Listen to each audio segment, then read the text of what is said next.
रुकना पड़ा। अब 5 दिन रुकने का साधन कहाँ, एक मंदिर था उसमें भंडारा चलता था रोज। और 5 दिन खूब उसने भंडारा पाया।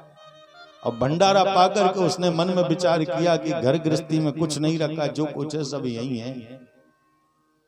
शादी हुई नहीं थी, घर में परेशान भी रहता था। वो तो लोग बागों के कहने पर, गांव वालों के कहने पर थोड़ा पैसा दे दिया था, भैया इसको कुछ तीर्थ ही करा दो।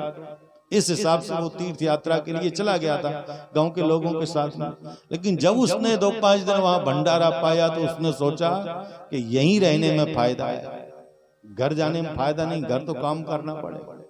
और उसने सोचा कि चलो चले फिर लौट करके आ जाएंगे। तो वो लौट करके घर आया और घर आकर के घर वालों से कहता है कि जो तुमको करवाना है वो हमसे आज करवा लो, कहीं दस्तखत करवाना हो तो वो करवा लो, और कहीं कुछ कहलवाना है तो वो कहलवा लो, क्योंकि हम तो जा रहे हैं। कहाँ? बोले वहीं जा रहे जहाँ भंडारा चल रहा था।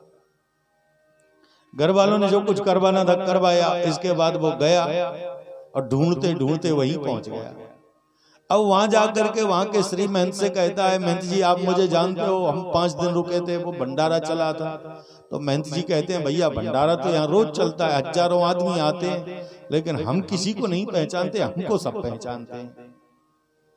तो महाराज मेरी इच्छा है कि मैं यहीं रुक जाऊं। बोले खूब प्रेम से रुको, भंडारा तो रोज मिलेगा, भंडारा तो रोज चलता ही है, मिलने की क्या, चलता है वो तो मिलेगा। बेचारा रुक गया। अब 2-4 दिन 5 दिन तो खूब खाने को मिला। अब धोखे से महाराज एकादशी आ गया, 11। अब वो थे वैष्णव संत आचार्य संप्रदाय था। अब वो संप्रदाय में, वैसे हर एक संप्रदाय में, लेकिन कुछ महात्मा ऐसे हैं कि एकादशी को फलाहार भी नहीं लेते। कुछ फलाहार लेते हैं लेकिन कुछ फलाहार भी नहीं लेते। तो उस दिन फलाहार ही नहीं बन रहा था, क्योंकि वो फलाहार ही नहीं लेते थे। अब उसने सोचा कभी रसोई में जाए, कभी बाहर आए, कभी भीतर आए, कभी रसोई में जाए। उसने पहले मन में विचार किया, हो सकता है कहीं का निमंत्रण होगा, इसलिए खाने के लिए कहीं जाएंगे। जब 11-12 बजे तो फिर उसने कहा, महाराज जी आज रसोई में चहल पहले नहीं है। बोले आज एकादशी है तो हमारा निमंत्रण है क्या कहीं? बोले नहीं निमंत्रण नहीं, आज 11 है। अच्छा 11 है, 11 कैसी होती है? बोले 11 ऐसी होती है कि उस दिन भोजन नहीं किया जाता, ना फरार किया जाता। वैसे फरार चलता है लेकिन हम फरार भी नहीं लेते। उसने कहा महाराज जी कितने दिन में आती है? बोले 15 दिन में आती है। तो वो आज ही है, वो आज ही है। तो अगली एकादशी नहीं देख पाएंगे अगर कुछ खाने को नहीं मिला तो इंतजाम तो करना पड़ेगा, क्योंकि खाने के लिए ही घर छोड़ा है। तो गुरुजी ने हंस करके कहा ऐसा करो, हमारे आश्रम में तो चूल्हा नहीं चलेगा, न तवे पर रोटी गिरेगी, तुम कुछ आटा ले जाओ और आटा ले जा करके सरोवर के किनारे जाओ और बनाओ और प्रेम से खाओ और राम जी को भोग लगाओ वहीं। ठीक है महाराज, तो ले जाऊं? बोले हाँ।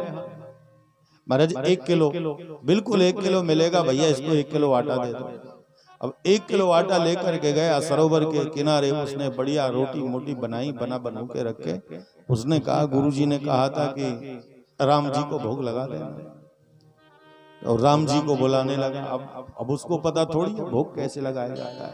अब वो सरल बना भगवान को प्राप्त करने के लिए, और इतना सरल बना कि हाथ जोड़ करके बैठ गया और भगवान से कहने लगा भूख बहुत जोर की लगी है, और आज तो देखो दोपहर भी निकल गए, सूरज इधर आ गया, वैसे 12 बजे भोजन करते थे महाराज, आप जल्दी आओ।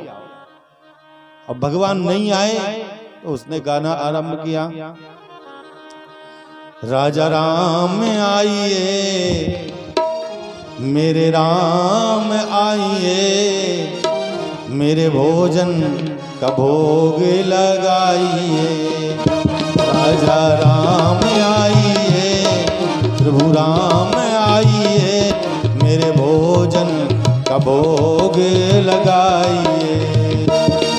राजा राम आइए, प्रभु राम आइए, मेरे भोजन का भोग लगाइए।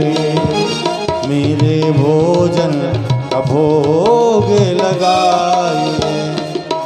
जब उसने कहा भगवान आओ भोग तो लगाना पड़ेगा, और उसने फिर हट की कि अगर आप नहीं आओगे तो फिर मैं भी भोग नहीं लगाऊंगा, चाहिए रोटी सरोवर में डाल करके जाऊंगा। तो फिर भगवान को आना पड़ा। सीता जी ने कहा राम जी से, महाराज अब जाना पड़ेगा, अब जाना पड़ेगा, क्योंकि वो भोला है, उसे पता नहीं है भोग कैसे लगाया जाता है। वो तो यही सोच रहा है कि भगवान आके भोग लगाएगा। अब भगवान आए, सीता जी साथ में थी, तो क्या गजब उसने भगवान से बात कही। पहले तो देख करके हंसा और हंस करके कहने लगा भगवान से, बोले प्रभु राम आइए, मैंने राम जी को बुलाया था,